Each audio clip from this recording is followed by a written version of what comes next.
了我就开始。好的，我觉得可以了。好，可以了哈。OK，感谢大家今天晚上在百忙中抽时间来参加这个 workshop 啊。今天呢是这个 AFI 跟北美职场讲武堂联合举办的这么一个 seminar 啊。首先呢，我介绍一下 AFI。AFI 有几个 number 非常非常震撼哈，它是2017年成立的啊，它是一个全美可以说是最大的它比较谦虚了，Angela 比较谦虚，写的是全美最大的社群之一，给我的感觉有可能就是全美最大的啊，几个 data 非常非常非常 amazing 啊，它大家看哈，举办了400场线上的公益讲座，听众超过了15万啊。有200个微信社群，有5万个人的这个注册用户。想想我们北美社区，社团有几个会超过这个啊？所以 personally 我认为，不仅是最大的之一，也许就是最大的这个是AFI，我是觉得这个宗旨是非常 amazing，抱团取暖啊，携手共赢。我们在北美啊，不管我个人是 personally 我是在 IT 行业啊，我感觉的话，我们那个华裔社群不是一个就是说非常就是 outstanding 的一个社群，我们真的需要大家互相提携、互相帮忙。AFI 在这方面领导我们做的是非常好啊，我大概就介绍一下 AFI。那么下面呢，我介绍一下北美职场讲武堂。那么按照 AFI 的说法，还有职场讲武堂建立的时候，大家的共识，也就是说是希望大家在职场上能够抱团取暖，共同发展啊。那讲武堂呢，它是由我们比较资深的华裔高管组成的，所有的教官都是高管啊。那么这是呢，我们是希望帮助华裔在职场中充分发挥潜能，增加自信，提高领导力啊。我们讲的再通俗易懂一点，我们看这个 slide 的右边，讲武堂就是教你升职加薪、找工作的地方，是这么一个地方啊，是这么一个地方。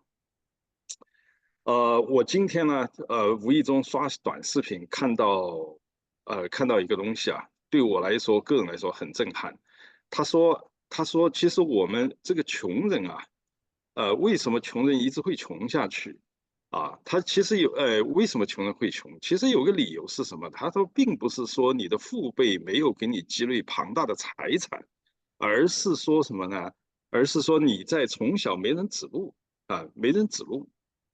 那么等你自己到了一定岁数以后，it's too late 啊，it's too late。那么我们在职场上其实也是这样子的。有的人呢悟性高点，有的人呢悟性差一点，有的人呢阴错阳差有人指路，有的人呢就一直没人指路。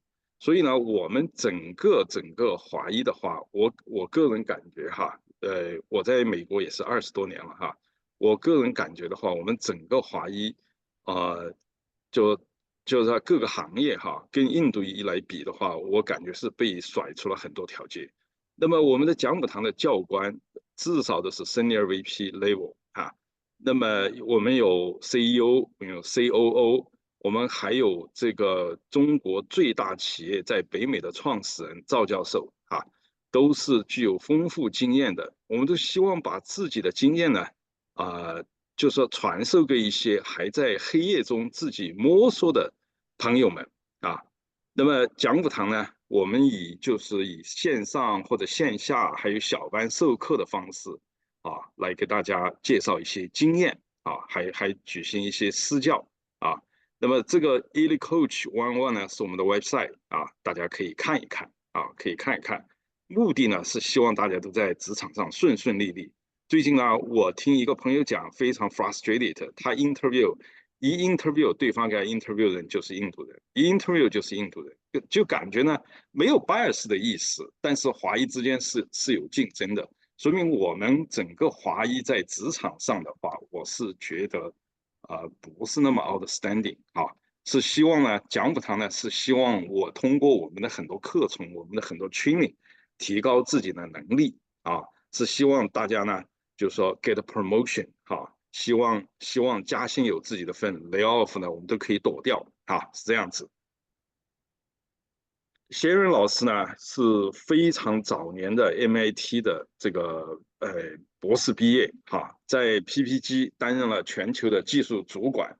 他多次跟我讲，非常希望给我们愿意上进的朋友们，愿意花时间还暂时不想躺平的朋友们给很多 coach， 特别是希望这种 middle level 的这个 manager。能够把他们带到 C-Suite 啊，待会儿呢，我们的这个Sharon老师呢，他会具体的介绍他自己的一些经历啊，然后一些感受给大家。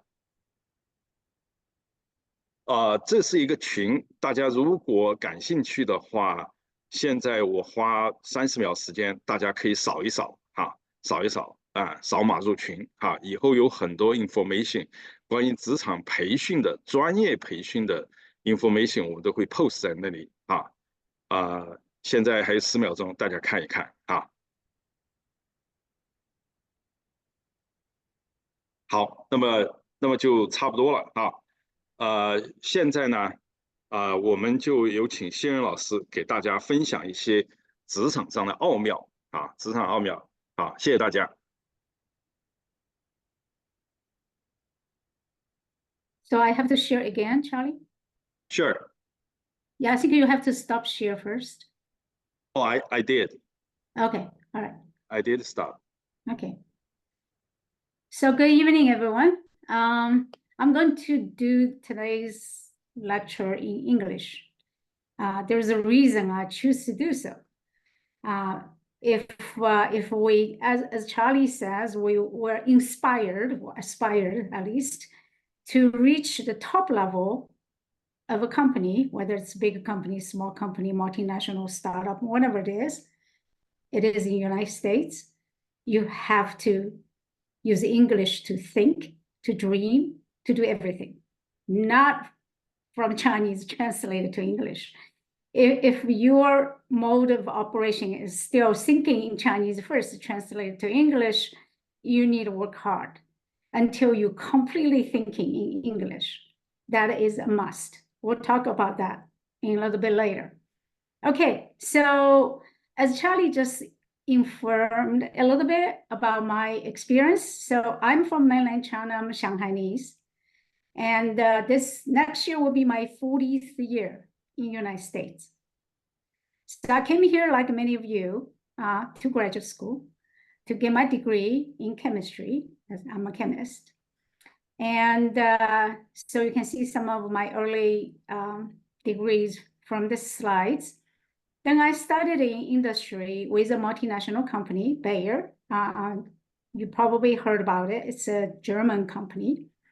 And I started in R&D like everyone who in STEM field got a degree, starts always in R&D somewhere. And one thing I need to point out is I did have about 12, 13 different jobs in my 30 plus years of career. So as you can see, one of the key ingredients of moving ascend in a career ladder is be able to do many, many things, not just one thing, okay?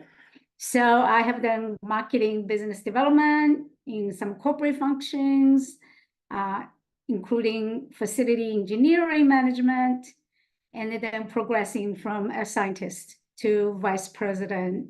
And then also I was fortunate enough to join a board of a public company, Koppers. I've been on the board for 13 years now. I chair their sustainability committee. So many of these experiences, I feel very fortunate to have these opportunities. And as Charlie said, I wish I can help everybody who also inspired to do a lot of more things than what you're doing now, and to contribute a lot more because you have a lot more potential.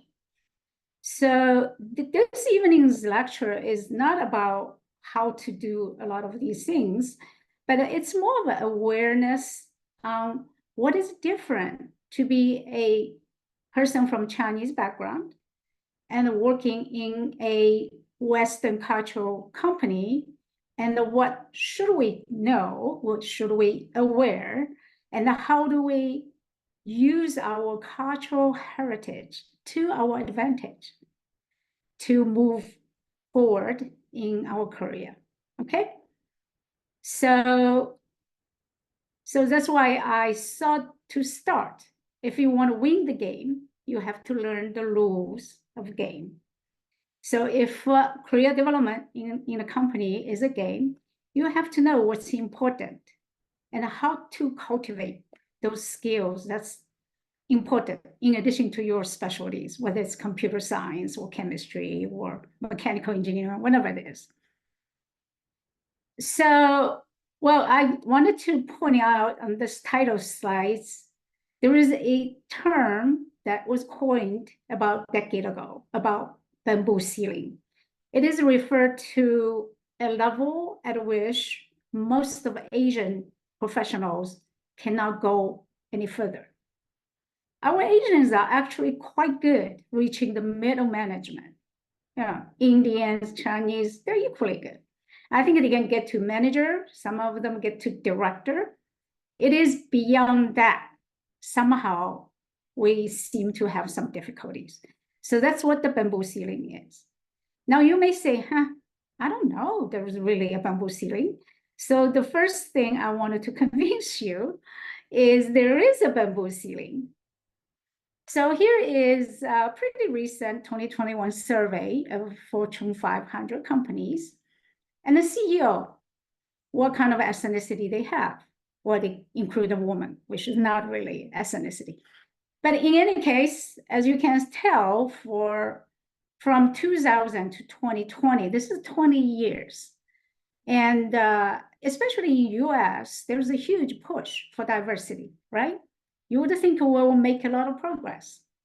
Well, women certainly did.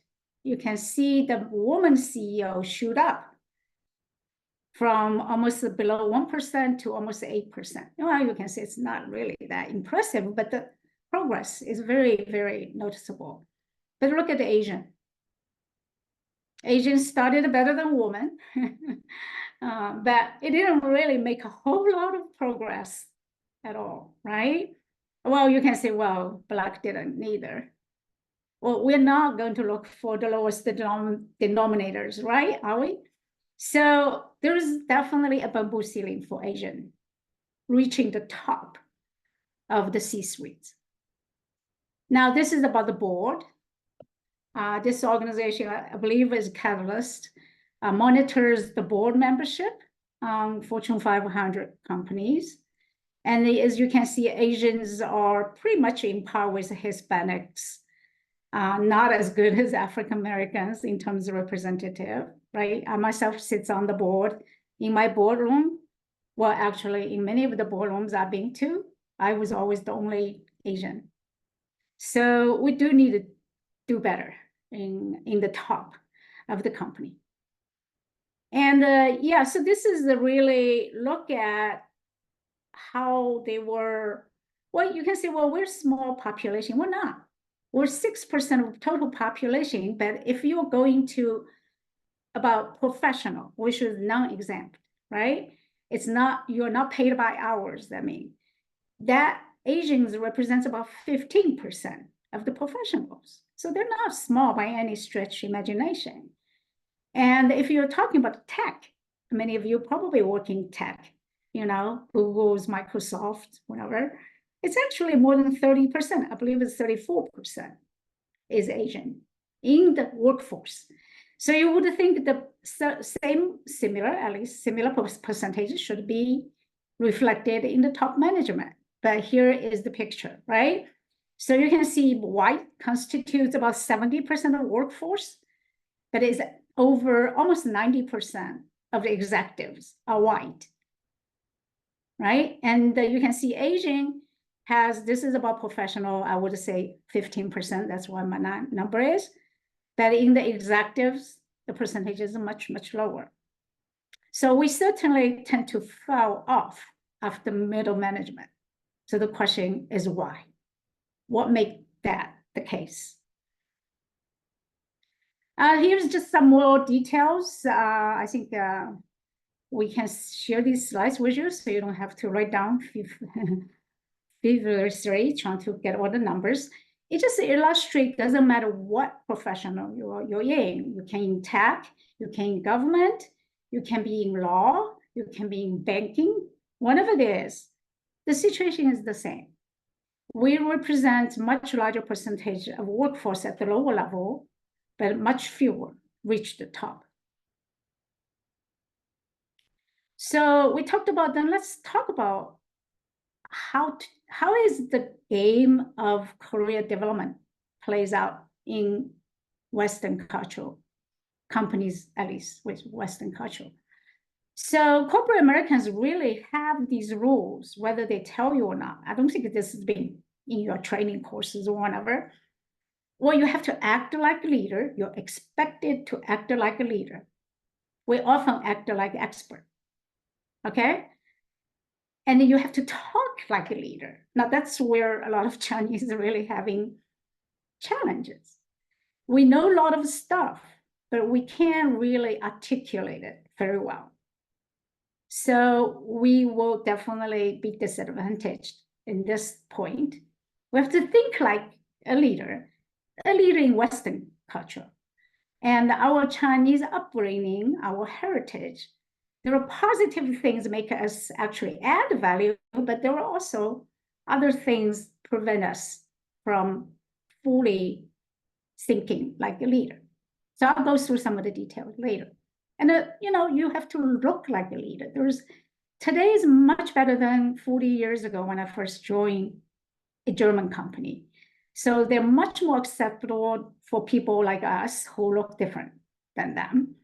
But still, they have a certain expectations of how you should dress, how you should stand, how you should talk, how you should look people in the eyes. Those expectations are unspoken. If you don't know, and if you miss some of those expectations, sometimes that's why you're not the one get promoted, why you're not the one picked to lead a very important project. So we'll go through some of those, so at least we're aware what things we should watch for. Now, I already said these unwritten rules are based on Western cultural norms. And they're definitely different from what we grew up with. They're highly individualized. We grew up in a very harmonic society. Everybody is a part of a collective good. But Western culture is highly, highly individualized. And actually, they don't respect as much the hierarchy like Chinese do, right? Chinese knows who's the boss is the boss, all that kind of stuff. In Western culture, it's loose. There is structure, of course. There's CEOs, COOs, directors, 5 VPs, whatever. But in real operation, those structures are a lot more looser than what we have in our mind. And if we don't know how to play, we'll be disadvantaged. And this is the most important thing. When we grow up, we always learn the competency, how smart you are, how much you know is the most important thing. Well, guess what? Especially after middle management, it is not. It is not what's most important thing. It is your confidence. We'll talk about the confidence in a minute, and we talk about why sometimes that's the biggest hurdle for Chinese American professionals. And the confidence is the one get you the respect from others and get you the trust of your boss. It's not how good you are as a programmer.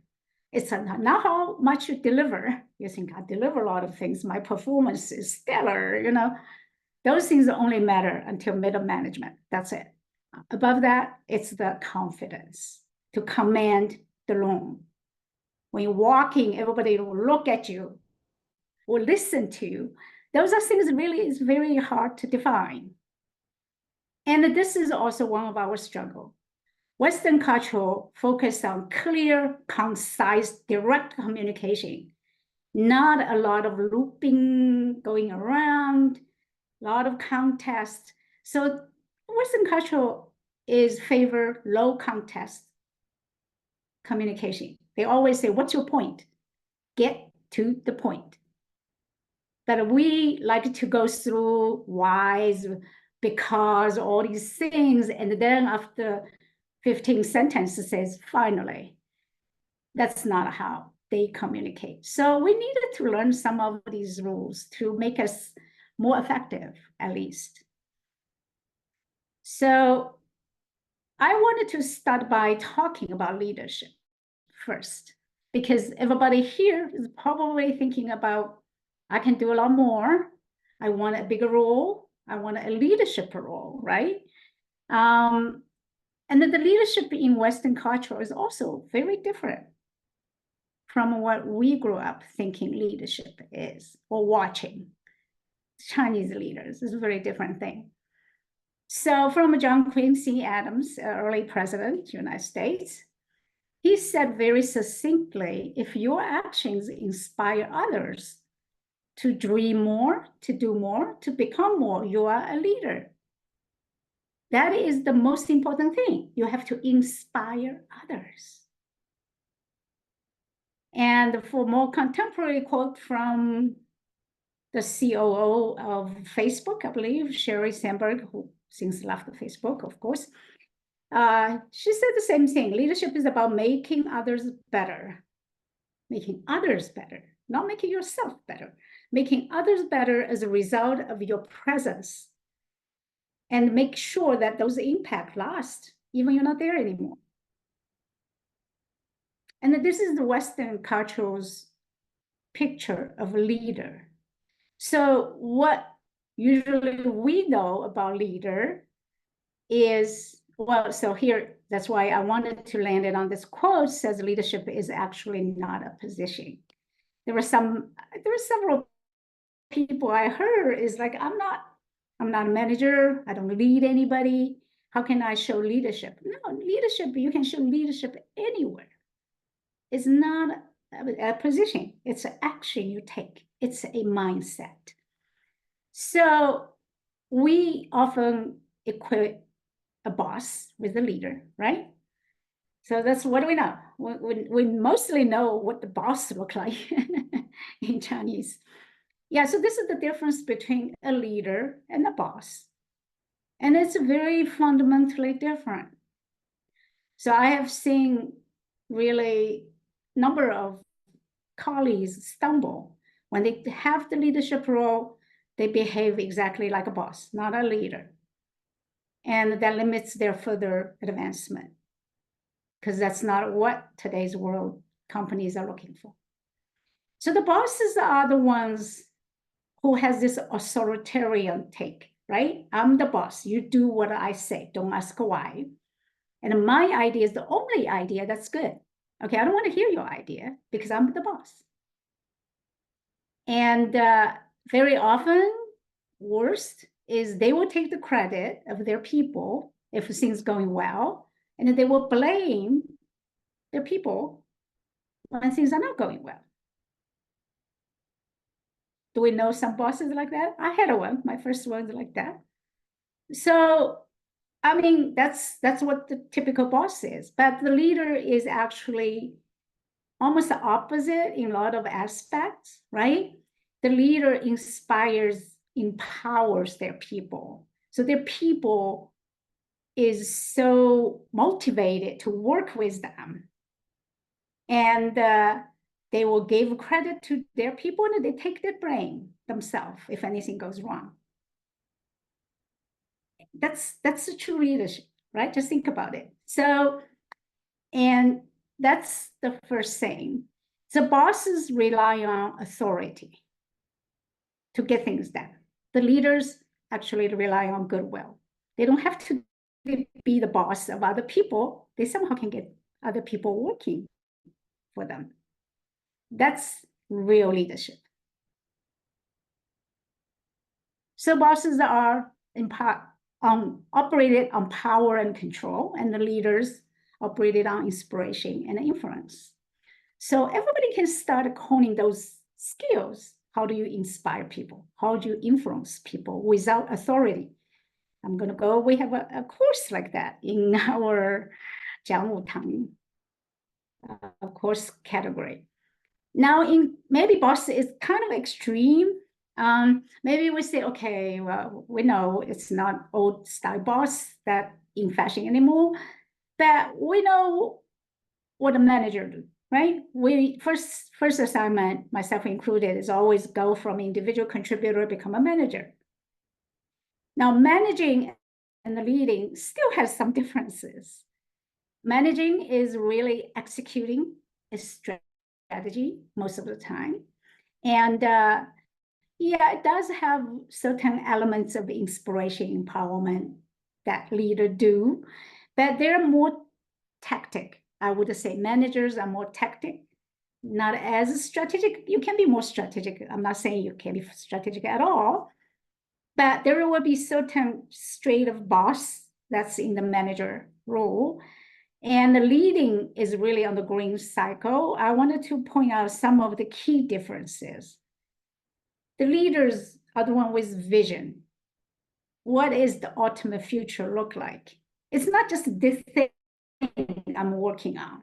Why this thing is important? Where does this thing, this code, this project, this product, or whatever, why is it important? How does that fit in the huge picture of my company or my department or whatever that is? So you have that vision and you have more strategic taken on what you do, not just day-to-day tasks, right? Just writing 900 lines of codes or whatever. So that's a major difference. But the other thing we already talked about is whether you're influencing people or whether you're just authoritarian oriented. You want to do what I do because I'm the manager or not, right? But also managers tend to be task focused.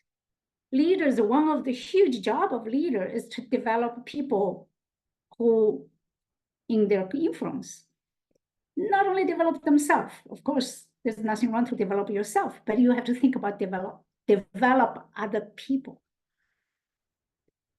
And the other very different thing about leading is leaders it's not their job to provide answers to problem. It's their job to ask a question, to ask the critical question that will instill the best answers coming from the team, okay?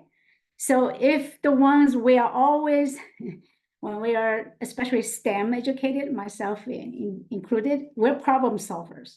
We tend to solve problem ourselves. Actually, that's not necessarily a leadership trait, okay? It is for you to instill others to solve problem. And you just need to know how to ask the right question. So so just as an example, you said, okay, Sharon, you're too theoretical. My company doesn't look like that. This is my last job, Ppg. I was the global technical director. Ppg is an $18 billion global coding company. And this is what they put on the wall, what they are looking for a leader in Ppg. And many things I talked about actually was highlighted here. They literally using this, because I know when I pick people from my group to move up to lead, this is the grid. I would have to look at it, say who has any of these traits. For us, I lead a site about 400 people, which is about 200 something PhDs and lots of Asian employees. And I think the struggle I see in Asian employees, India included, are how do we know to empower others? Not just I know how to do it. You have to empower everybody from technician all the way to PhD. Let them to maximize their potential for what you want them to do. That's something is not inherent in our education. We already talked about, we have certainly language barriers, but also the way we communicate, mindset, that's a barrier. We don't always use influencing as our most powerful tool. And the other thing, maybe some of you would disagree, but I would say, especially in some of the younger generation, self-initiated. Because in our, at least in Chinese, from kindergarten to high school, your parents laid out everything for you. You don't need to self-initiate anything. Do anybody self-initiate anything? Because they already planned the whole thing for you. So the self-initiating, without somebody tell you what to do, I already figured out what's the next 3 steps without your manager or your team leader tell you what to do, is a skill to be developed in some of our Asian employees. So those are some of the gaps I have seen. So now, those gaps exist for a reason, right? The culture is really a product of how we all grow up. You know, we learn from a baby all the way to going to get my first job. The cultural imprint in how we do things is very, very important, right? So if just thinking about, and then some of you I know tonight are probably not the first generation. You were born here, English your second native language, you don't even have an issue with it. You're second generation, right? You were saying, well, I don't know, am I Asian or am I American? Am I American first or Chinese second, whatever it is. But here's a quote from Joy Chen, who used to be the deputy mayor of AOA.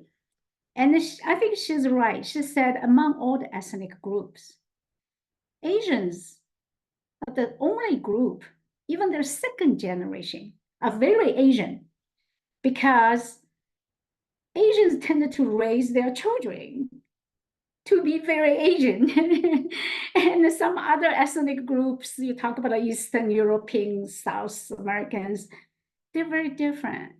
Asians carry the Asianness to several generations. And there were a lot of good things coming with it, but there were some challenges also coming with it, right? So we tended to, as we mentioned, respect authorities very much. When I was in kindergarten, you know, you never interrupt your teacher. Do you ever interrupt your teacher?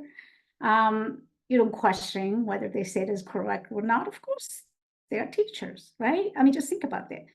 And all the way to university, you know, you don't challenge professors. Maybe they do now. When I was in university in China, we don't challenge professors. So that will actually have the influence on our behavior to this day, that we're very different. Deference means we give in to hierarchy. So if somebody's my boss, I will listen to him or her. If somebody's not my boss, you know what? I don't care. I don't listen to these people because I'm very hierarchical, you know? And when you become a boss the same way, you expect all your subordinate listen to you without any question. And that's not how it works here, right? So that's a major difference in mindset. How do you view authority and the hierarchy? And very often, I know I hear many young colleagues tell me they don't feel they are able to self-advocate. And it means, how can I talk about how good I am in what things I'm good? How can I talk about this? How can I promote myself without sounding arrogance, without sounding, you know, outputting other people? So it's because we live in Asia, a very collective culture. And individualism is not very emphasized, or not emphasized at all, right? And we always says, who's the first bird gets shot is the first bird you flew out of the tree, right? 枪打出头鸟. So we all kind of live in a group, but we don't really learn how to advocate for ourselves. So it results in some frustrations. I do such a good job, but nobody sees me, nobody hears me. How do I make myself sing, right? I'm sure you have that question. We talked about boss mentality. We don't have to go there. Ability to empower others. And we tend to, at least the STEM, I don't know the audience here, maybe some of you are not STEM, you're better off. The STEM educated Chinese are very detailed, task oriented. We're problem solvers, right? But because we're so focused on task at hand, sometimes we really don't ask a lot of big picture questions. Why do I have to do this? What is the implication if I do this well? What is the impact, you know? And then we just don't, you know, we were told to do A, B, C, D, E, F, G, and we know we can do them really well, but we don't tend to challenge and ask questions. And this is not all Chinese, but I think it compared to Western culture that relates to the individualism is we tended to be more safe, right? We want to be safe. Why do you think all the Chinese parents want their kids to be either an engineer or a doctor or, if worse, even a lawyer, right? So their first thought is always just get a job, get the first paycheck. Don't think about anything big, you know? All we want you to do is get a job.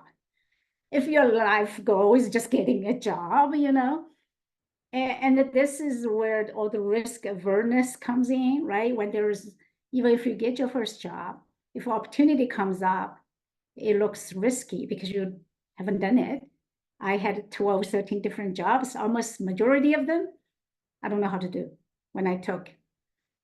And if you don't want to take that risk, then when you never get a exposure to a completely new horizon, right? Because you're going to stay where you're most comfortable all the time. So you become what we call today a I-shaped talent. You can only do one thing. You can do one thing really, really good, but not the T-shaped talent, which is what today's world needs. And, you know, we did talk about related to risk awareness is unwillingness to change, okay? My way is always the best. I like this way, I like this routine, I like this process. It's tested, it's true, I'm not changing anything. And unfortunately, today's world changes all the time. So today's company changes all the time. And not only company change, today's company's direction change, strategy change, project change, everything changes. And those who win are the ones who can adapt to these changes really quickly. Those who lose out are the ones cannot follow all the changes. It gets frustrated, it gets left behind. So agility is what today's world asking us for. Do we have agility? Agility is the ability to change quickly. I know we talked about different communication styles. I'll talk more. And now we also talked about, you know, we're so focused on competency that we overlook confidence. And it's also the source of our frustration because we think we're good at what we do. Look how many good things I've done for the company and how come I'm not moving ahead. So those are some of the major gaps that we're dealing with, right? As Asian, we just have to learn, be aware of these and find a way to really figure out how to overcome these barriers. I like, again, Joyce Chan said something really resonant to me. She said, don't think these are cultural gaps. Think these as cultural adds.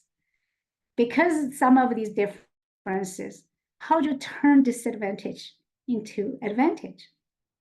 That will mark you so uniquely better in everybody around you because you bring those cultural advantages. Think about that, okay? So I try to group some of these insights into 4 major areas. And because of the time, I think we're already almost 40 minutes into the discussion, and I do want to leave enough time to have question and answers. So I'll quickly go through some of them. Some of them I'm going to say, come to our classes. We have classes address these issues. In the communication side, I do wanted to emphasize 3 things. Okay, there are 5. I'm not going to have time to go through all of them. Number 1 is about watch and observe how Western culture, Western company express their things. They always come to conclusion first. Here is my point. And then they go to, this is why. We go to background. These are whys. After 30 minutes, finally, we're going to give you a conclusion. And guess what? You already lost half of the audience. So that's why audience always say, you're not a good communicator. It really doesn't have a whole lot to do with how good your English is. I think we all fine. People understand us. It's the way we express it. That's number one, is what to say first. Number one. Number two is how much details you want to tell to whom. So as technical people, because we know the subject is so deep, we have all these 3 feet deep details we can litter out without even thinking. But we didn't realize the higher your audience is, especially to your CEO, your board, forget it. They're not going to be able to appreciate all those technical details. All they wanted to know is what have you done? What you've done is different than anybody else. Why is that important? And how much money you can make for me, right? And they don't really care about the details you are so proud of, you pile on. So to understand your audience, what they're looking for in your presentation, and give them exactly what they're looking for. Don't give them more. And that's a skill you really have to learn from now. You can give in the graduate school, you give department seminars. It's all technical detail, nothing else, right? But then when you go to the company, your first job is probably okay because your supervisors are probably know everything technical detail you do. So you can do the same thing with your supervisor, or even his or her boss, that will be fine. 2 layers up, you lose people already because they're not there to remember all your details. That's not their job. So you have to figure out what they wanted to know from you and give them exactly what they want, not to burden them with all your details. It's not to show you're so knowledgeable. It's actually totally opposite effect if you do that. And that's why it ties to the second thing. You have to learn how to tell stories. Learn from children how to tell story. Stories has a beginning, has an end. Stories have a hero, has a villain, a bad guy, and has very exciting peaks. Things gets really heated, and there is also downtime, the values. So it's not boring, right? Story is never boring. So you have to treat your presentation as a story. It doesn't matter what subject is. And you have to tell the story and make sure you highlight why your contribution is important. Not everybody else. So those are the things you can learn. The last thing I do wanted to point out is humor. This is the one I really learned early on. Is so, so, so important. It can get you out of bind in so many situations. Now, I don't know, I didn't grow up with a lot of humor. I grew up in Cultural Revolution. There's really no humor at all. But I have come to US and really picked up those really wonderful sense of humor from my American friends, mostly. And it really come to my rescue in many, many cases. I was presented to the board back in 2006, and I was in charge of Asian Pacific, and I was giving them a request. I want to hire 60 people right off the bat at one time. And my boss said, I don't think you're going to get it. It's so big a number. And then I showed the board. At the time, China, in US, there's 3 cars every family in US at the time, 2006.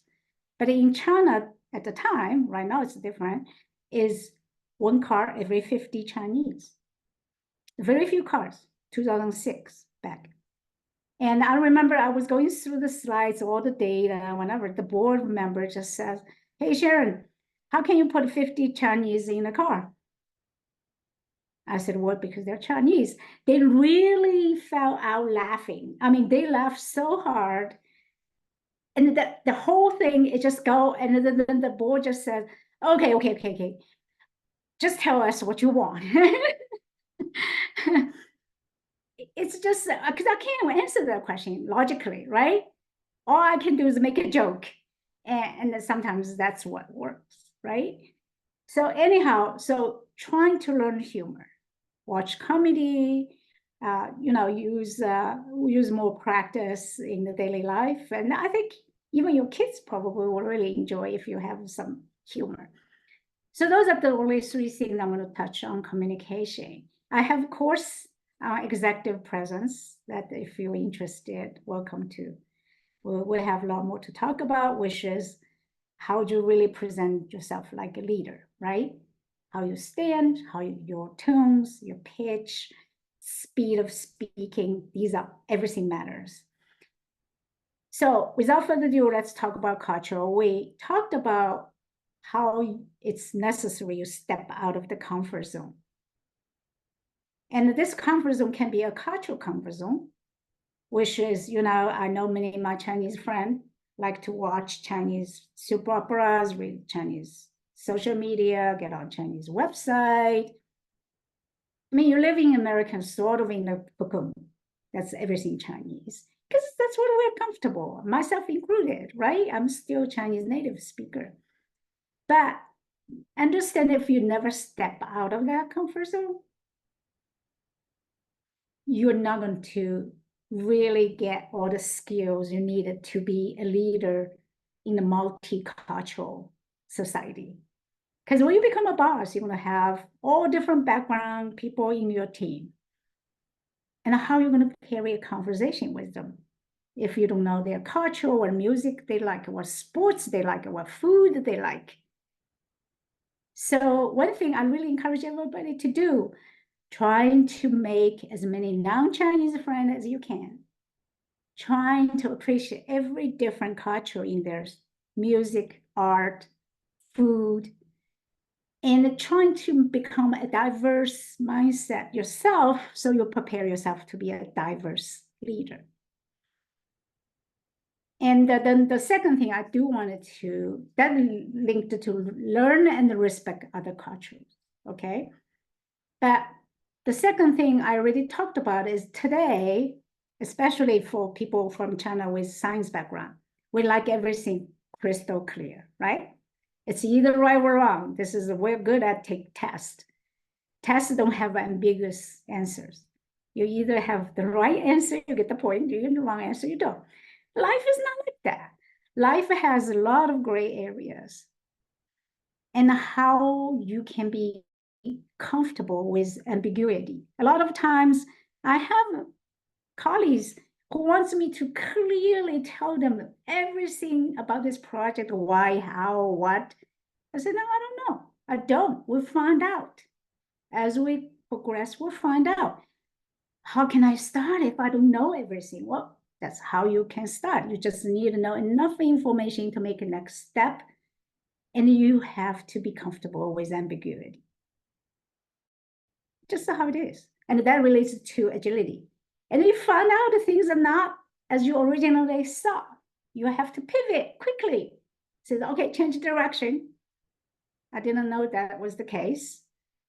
And that's fine, but you have to have that ability to do that. And the more you learn how to do that, the more you find yourself really wanted by more and more people, just because that's how most of the situation we deal with today is not very clear at the beginning. And the challenge is status quo, I talked a little bit about, is whenever people tell you something, or even if you're a director already, when your people report to you, presented to you something, you have to put on your real critical thinking hat. Do not accept anything as it is. This is how you have to develop ability to ask that question nobody ever thought about. And how do you hone that skills? you start by asking questions. Any chance you get, ask questions. Because we're not grow up taught how to ask questions. We grew up taught how to answer questions. And that's a critical thinking hat. Very important for you as you go higher and higher. I found out that really all I do 24/7 is asking questions. Because I review all the grants, I review all the applications, review all the promotions. All I can do is ask questions. And I want other people give me the answers. So I talk about the connection. This is something you think Chinese actually are very good at it, right? Guanxi. But the different thing I wanted to speak about is the network sense in Western culture is slightly different. They're not entirely, how should I put it, utilitarian. 就是不是每一个关系都一定有用的时候你才去建这个关系。You need to build a very broad network, and also you need to first think about what do you have for that relationship, not what you can take, what that relationship can do for you. The first question you need to ask is, what can I do for this relationship? What can I do? How can I help this person before you can ask this person help you? So it's a little bit sort of backwards in my experience building network. And you never know when. So I always make an analogy. In American building network is like putting money in the bank. You have to put the money first in the bank until you have a balance. Then you can withdraw it when you need it.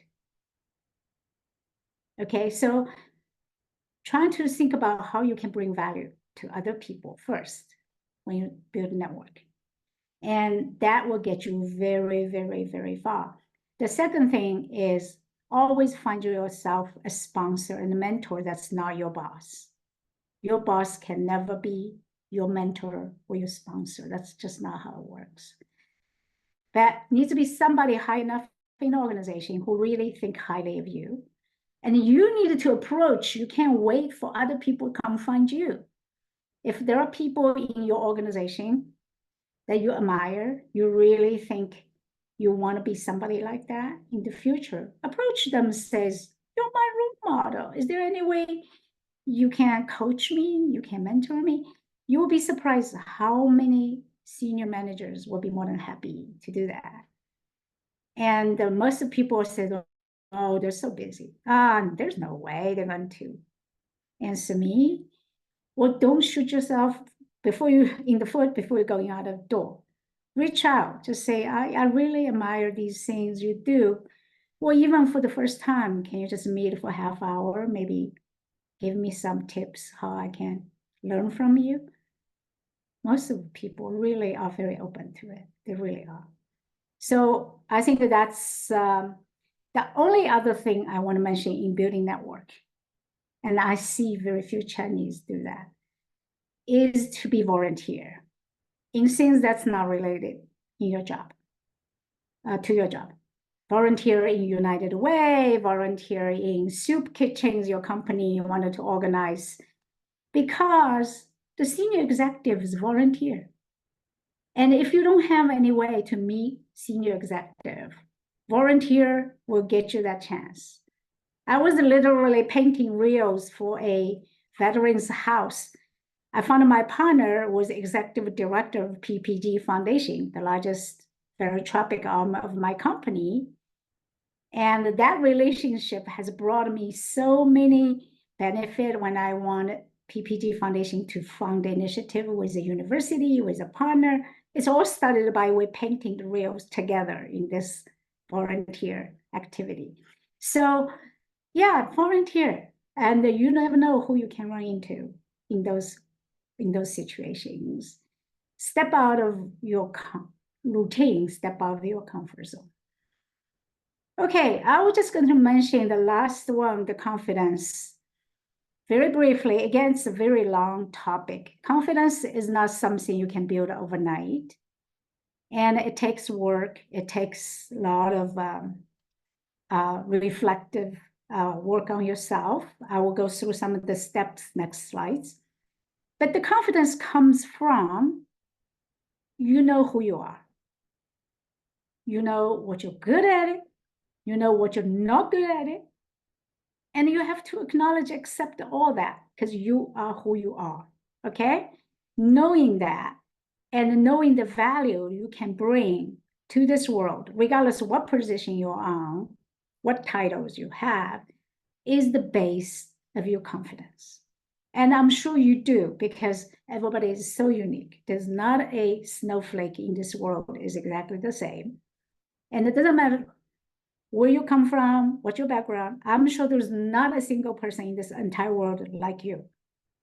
And that uniqueness alone is your value.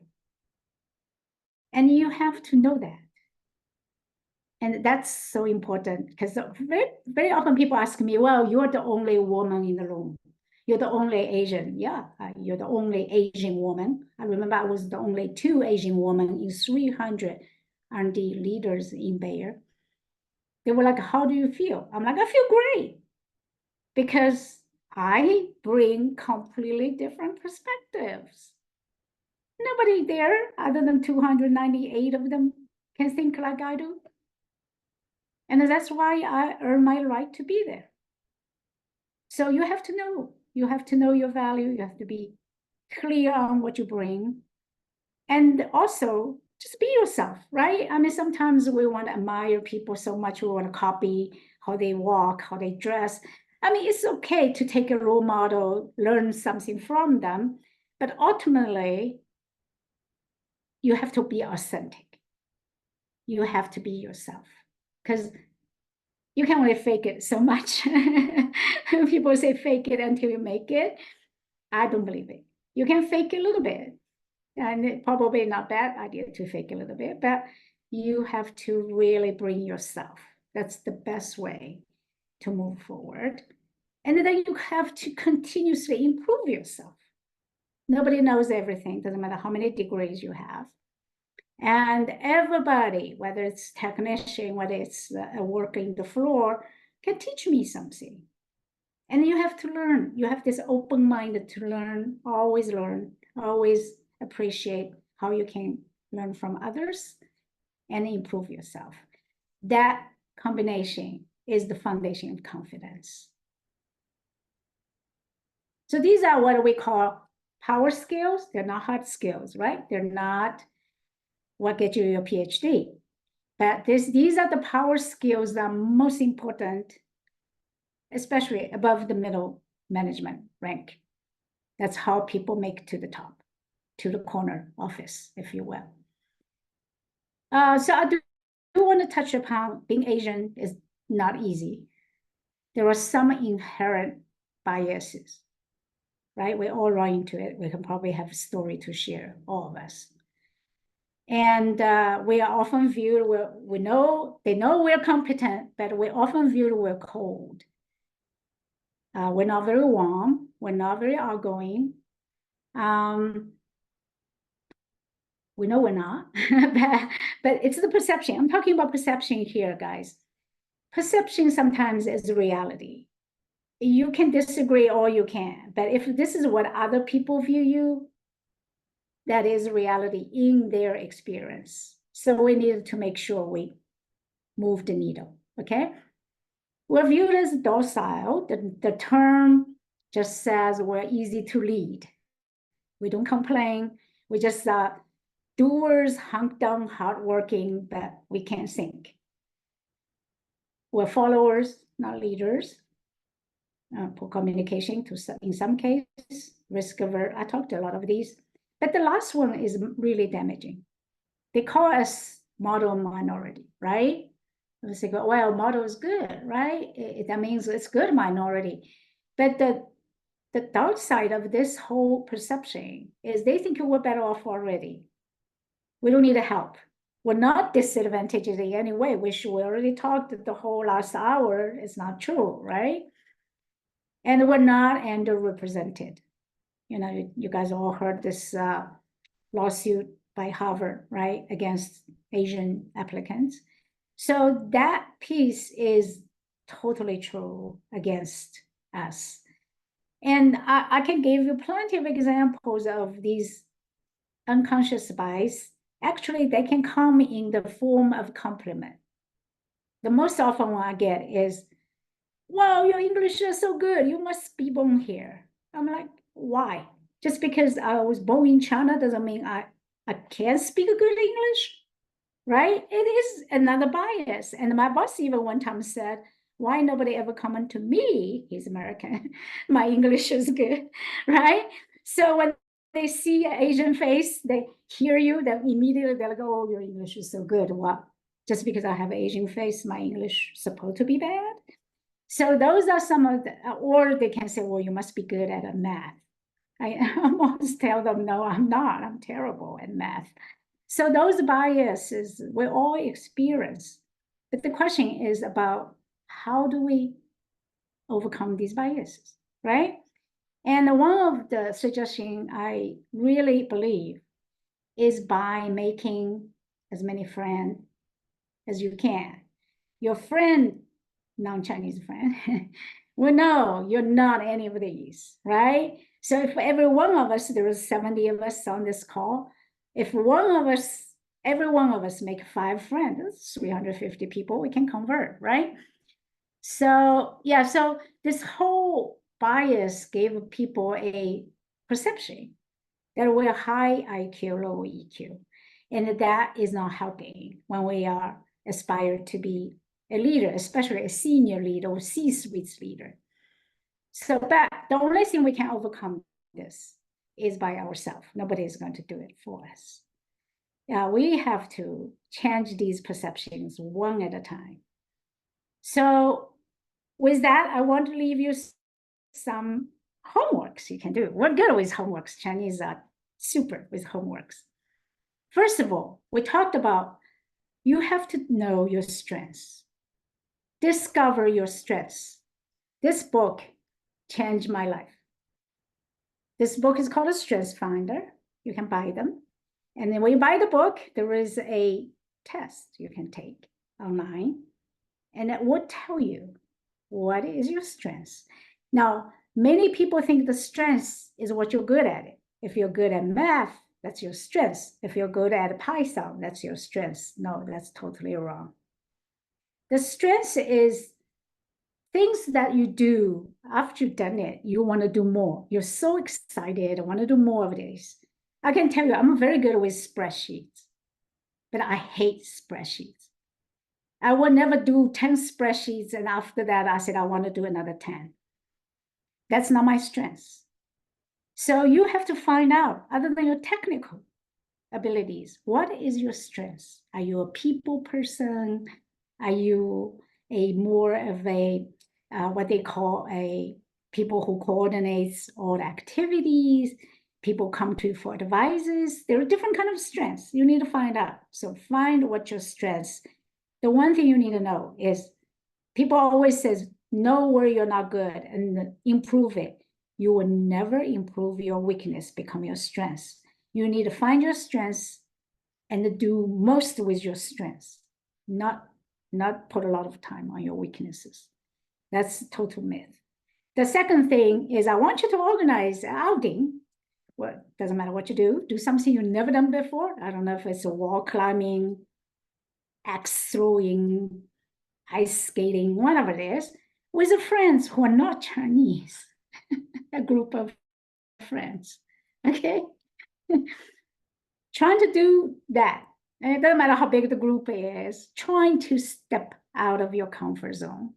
And hopefully they're not your usual friends circle, okay? I don't give you time, so you don't have to give back me homework within the next 3 days or whatever. And then the last thing I want to leave with you is there are many courses. I mean, Charlie is going to talk a little more about 讲武堂. That's why we come together to say, let's put some training sessions together, coaching sessions, that we can help people who wanted to improve some of these aspects.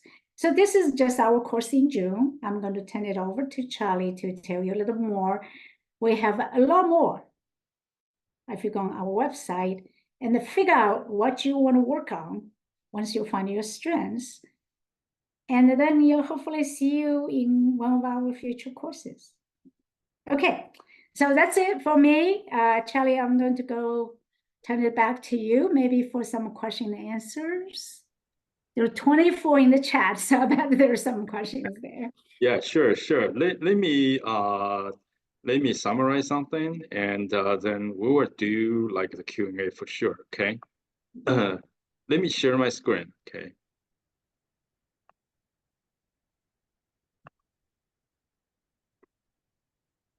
刚才Sharon老师，哎，你们听得到哈？大家都听得到哈？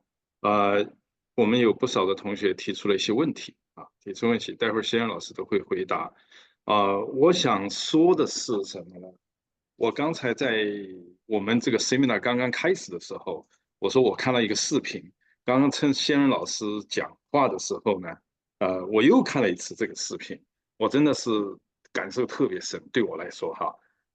这个视频他是这样讲的，他说韩门的最大的劣势，他说不是父辈原始积累的差距，而是成长道路上没有人引领，等到自己幡然醒悟的时候已经太晚。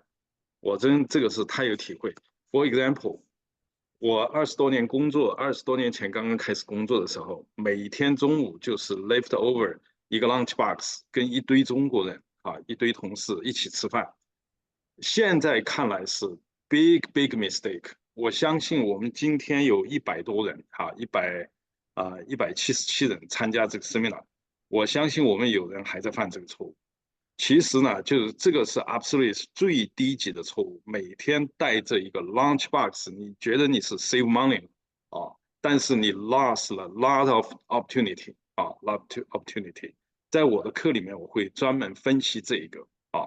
那么实际上我就是说啊，我们在成长的道路上，如果没有人给你指路的话，我们等于是自己摸黑前行。我们的教官，我们这个 top talent 的教官集中起来做这个事情，都是希望什么呢？跟我们就是说自己哈，就是说我们在黑夜中摸索的同事同胞啊，给他们一个方向，把自己的 experience share 出来。开始呢，这个讲武堂考虑是说建立成一个非盈利组织，但是 to be honest， to be very honest。我是觉得，如果是弄成一个非盈利组织的话，不会 take very serious 啊，因为你想可以的，随便来听一听。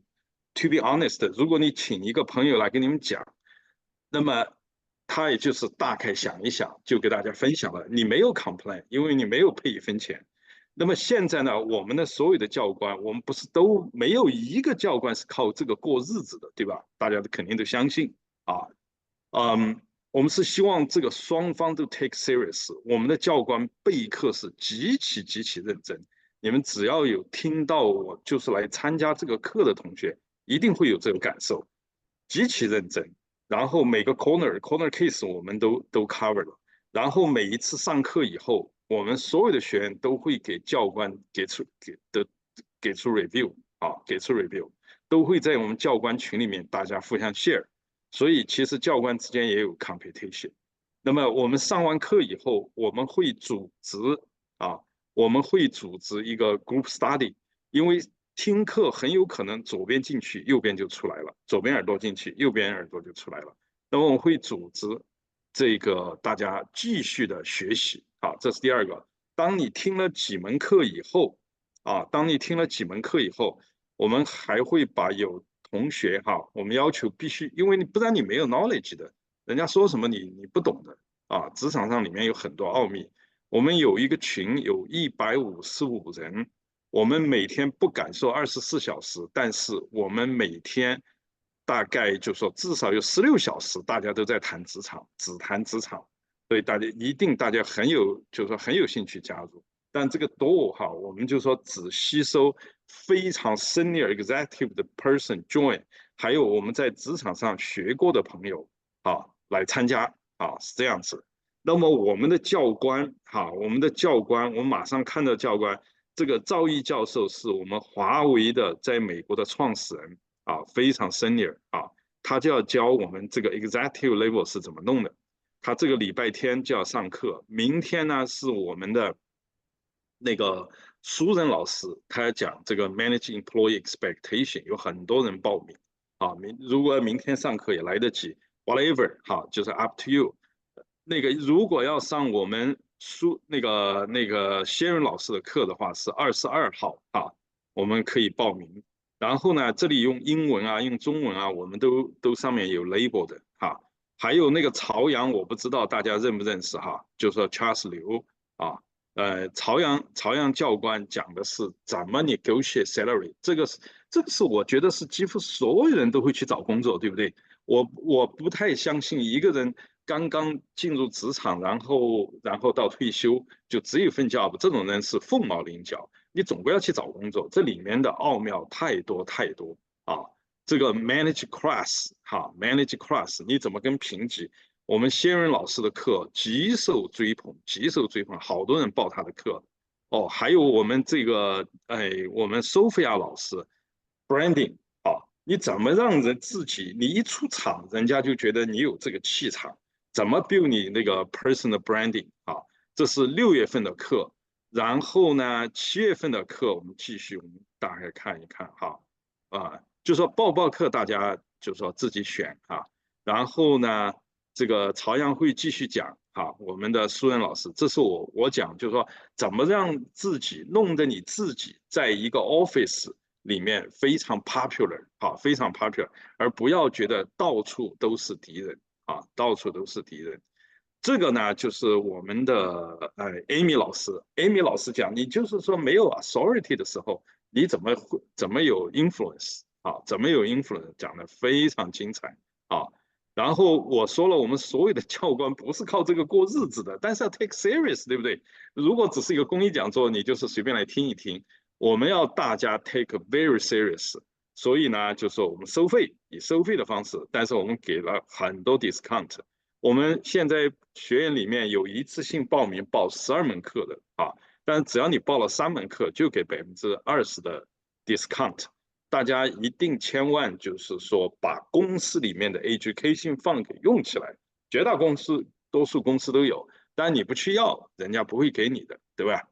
你不去要，人家不会给你的有兴趣呢就到这个 website 叫 AllianceforImpact.com， 大家来看一看每个礼拜我们都有课你觉得这个你根据你的就说根据你的 schedule， 这个礼拜忙，你看看下个礼拜或者下个月你都可以上课。目的就只有一个，大家一起学起来。我们一定在职场上要有建树。我们曾经我就讲了嘛，曾经有朋友跟我讲，哇塞，一 interview 就是印度人，没说印度人不好，但是我们不得不承认我们族裔之间是有竞争的，我们看到同族人是应该说更 nice 一点吧应该说更 nice 一点，所以我们团结起来互相学习。还有我最后一个 request 的是什么呢？请大家推荐像 Sharon 老师这样的非常优秀的 executive 的高管到讲武堂来。讲武堂只吸收教官团队，只吸收最优秀的华人进来只吸收最优秀的华人进来，请大家一定帮忙那么我想讲的就讲完了，然后呢，现在请仙人老师呢回答一些问题仙人老师好像，仙人老师您讲吧。OK， 好我觉得有一个需要回答的问题，就是我说了这个在一定的级别以上 ，competence 已经不再是最重要的考虑的这个因素应该是 confidence。这是什么道理呢？我这么讲吧，Is there anybody who only speak English? I don't want it to presumptuously using Chinese. If you do, put it in the chat. I can switch back to English. 这么讲吧，如果大家知道一个交响乐队，对不对？你是第一小提琴手，那当然你是老大小提琴手。那第一小提琴手会为整个小提琴的这个 section 是跟着他走，那他就是一个 team leader 或者是一个 manager，OK？那这个时候，这个第一小提琴手本身还是一个专家，对吧？他还是拉小提琴拉的最好的。然后在这个 section 里，他做领袖的话，他还是一个专家领袖，我们叫 expert leader。然后像这种 expert leader 可能是1到2级吧，从 ground up 就差不多了。因为再往上的时候，这个 leader 的 function 就开始变。Especially by director level, I think most of the company, 这个 director level 的这个 function 就不再是你有多少专业知识，你有多牛，专业知识有多牛。你的 function 是 play coordination, 你的 function 是要 building a team, 你的 function 是要沟通，跟其他各个不同层次的不同部门沟通。So at this function, the most effective leader are actually may not be, I'm not saying should not be, I'm saying may not be expert. 但是也可能还可以，但是超过那个以上，基本上你就不可能，就是不可能是一个领导，因为他底下就太多了。我手下比如说全球管上千个人，I cannot be， 我又不是最好的有机化学专家，我也不是最好的流体专家，不可能嘛，对不对？ I was picked not because my expertise, I was picked because my leadership capability. 这个 leadership capability 的基础就在 confidence 上头。Okay, I know I can do this job, and here is my reason. 那所以到那个时候，你再搬这个 competency 就没有什么意思了 ，because they don't pick leader based on competency. 我给你一个很重要的例子，我第一次给 name 这个 Vice President of Health, Safety and Environmental Protection. I have never done anything in that entire department, but the CEO wanted me to take that department because it needs change. It needs inspiration. It needs motivation. So I go to this department. There are people who are there for 30 years. They're really expert. They were looking at me like, who are you? So I literally, first sentence said, guys, I'm no expert. And I was not given this job because I'm an expert. You are expert. Okay. Once I put this on the table, everybody's relaxed. Okay. I wasn't there to tell them I know more than them. But I tell them why I'm there. 所以我跟他们讲 the reason I'm here 有几重，一个是 we collectively going to make some changes， 这个是一定要做的。但是在这个 make change 的时候 you guys are the expert, you're going to help me make the best decisions。 然后在这个整个过程中，我跟他们讲，我是帮你们几件事情，去上面要钱，去上面要人，如果有错，我帮你们担。如果有任何成就，都是你们的。OK， 我的工作就是帮你们申请资源，帮你们打一个伞，遮住上面来的乱七八糟的东西。有什么灌醉下来，都是我承担，其他的都是你们的。OK， 这个 team 完全没有问题啊，他们都是 expert，I'm not。所以在一定程度上，特别到 VP 这个程度，大部分都不一定是 expert 才会去那个部门领导。所以我不晓得有没有解决这个刚才这个哪一位朋友问的问题。这个越高越是如此，你不可能 CEO 就是 expert， 又是 financial expert， 又是 production expert， 又是 research expert， 不可能的嘛，对吧？他可能在某一部门他比较熟一点，其他的他一定不是 expert。所以 the competency only gets you so far if you don't have what takes to be a leader. Great. Sharon 老师啊，现在有个 Janet 好像有问题，我让他 talk 哈，讲一句话。Sure, that's great. I like to see people talk. 你好 ，Hello everyone. Yeah, I'm Janet. Hi. Yeah, thanks so much, Insight, for sharing. So I'm a USC Marshall full-time MBA first year. Honestly, before business school, I have over 10 years working experience, but just in China, consulting strategy, product management from technology. But yeah, considering the job market, I think it's hard to stand out just through my resume screen. So I just very curious about how to emphasize my skill sets. It's global. It's the same as the United States. Because this summer I got a financial analyst summer intern at venture capital, but it's unpaid, and considering I need a sponsor after my graduation. So honestly, I'm pressured for the job seeking of the full-time offer. So would you please maybe give me some tips? Okay. Yeah. So, Janet, thank you for the question. It's a very practical question. This touches several things. One is about what I talked about. You have to take inventory of your strengths. Okay? 你说你的 global experience 绝对是个 strength。你看，不是很多人都有 global experience， 对不对？然后 specifically 在哪些 area 你做过，不是单单叫 list 你做过哪些事情，而是有哪些比较明显的例子是你 uniquely contributed 你做出来的 ，OK， 这就叫 storytelling，OK。那第三个是关于 network，OK。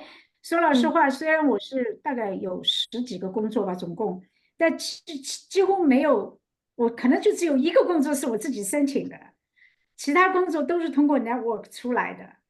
因为人家会知道，因为我今天没有机会讲，如果你进一个公司，你先建立你的名牌、你的品牌，然后你的品牌打出来以后，人家都说，如果你要这样一个人，你就应该找谁谁谁。所以人家就会找上门来，真的是很多我这个 job 都不是我自己去申请来的，所以你真的要靠投简历去申请，确实不容易哈。I agree with you。那你可以通过不同的 network， 通过你老师的 network， 通过你以前工作过的这些同事的 network， 通过你的同学都可以，你可以或者通过 LinkedIn， 今天有很多这方面的资源你可以来利用。所以呢，但是在这一点上，我有一个很好的 advice 给 everybody。你换工作的时候，一定要好见好散，千万不要过河拆桥，因为 you never know，you never know， 这个世界很小的，转一圈，以前你那个 boss 又变成你的 boss。我曾经有一个我的那个 direct reports， 他换了一个部门，那个部门最后都卖掉了10年以后又被我们买回了，他又回到，但我跟他没什么过不去哈，但是就他又回来了，所以我的意思就是说，这个 network 是建立这个 network 是一生之久的事情，而且在这个 network 建立的过程中，不管你换多少 job， 不要过河拆桥。那因为你一定会可能有这个可能性，将来会在这个 network 有这个，所以我建议你尽量用 network 去找 job， 就是。中国人讲冷投话，就是直接投这个简历的，不是不能成功，因为我想你的potential 也很好，但是呢，就成功率要稍微低一点，是我的建议。然后你的简历就不要写成一个跟其他800个人都一样的简历，就是你要能够突出你的独特之处在什么地方，你就把它写在最前面。你不要跟人家想有这种 consulting 就告诉你这是一个 template， 大家都这么写，你就这么写。你要突出来你的 uniqueness 在什么地方？因为我雇过很多人，我真的没有时间看一个简历，每一个字都看，我大概就看前面第1页的1/3就差不多了，就大概是一扫过，觉得这个是不是值得考虑，就其他就丢进了他系统去了。所以你一定要在那个前面那一段能够把人家眼珠子吸住，说哇，有这么一个人啊。Okay, so that's the most important thing. Yeah, I got it. Thank you so much. You're welcome. 我们现在时间不早了，因为1个半小时了。我想说的话，因为我们在工作中有 many challenge， 有说不清楚的 challenge， 而且有自己非常 special 的 challenge。我说了，我们有一个 group， 现在155人，至少16小时都在讨论这个 career 的东西。而且一旦有人，比如说我遇到了一个什么 challenge 很难解决，你就抛出来，有一帮人就在帮助回答，大家出主意。这个就是我们讲武堂教官希望看到的 help each other。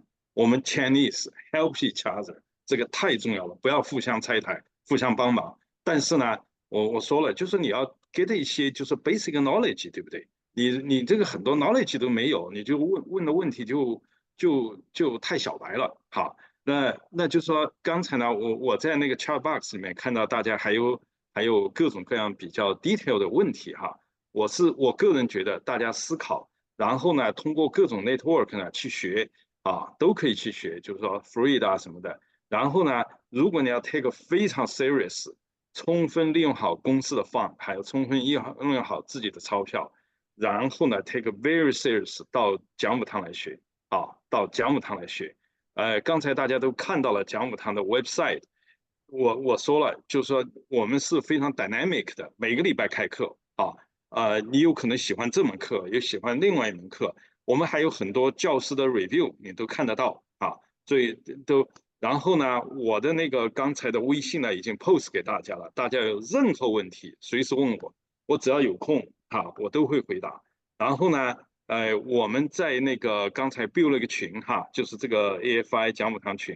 实际上我们还有很多其他类似的群，我们在里面我们的教务都会帮助回答问题关于怎么上课等等问题而且 again 我就说请大家，因为实际上以前我也真的是不认识谢润老师，非常有幸是我们的一个学员跟我讲 Charlie， 他说我碰到了谢润老师，好牛好厉害我真的然后我们就找到谢润老师。所以请大家一定帮忙一定帮忙。如果在生活中遇到了这种大牛，一定推荐给讲武堂，讲武堂一定只 hire 这个 top talent 的这种 executive 的那个教官来讲课，而且讲出来的东西一定会让大家有用的东西，好吧？我想如果没有其他话，我们今天就这样子我的那个微信我刚才已经 post 上去了，就是 ELICoach111大家要 connect 我就 connect， 然后这里有一个微信，大家还可以这个微信群大家也可以扫一扫，好吧？我们今天基本上就这样子，大家早点休息谢谢大家谢谢大家，谢谢大家，谢谢大家，谢谢 Charlie， 谢谢 Allison， 谢谢，拜拜。拜拜。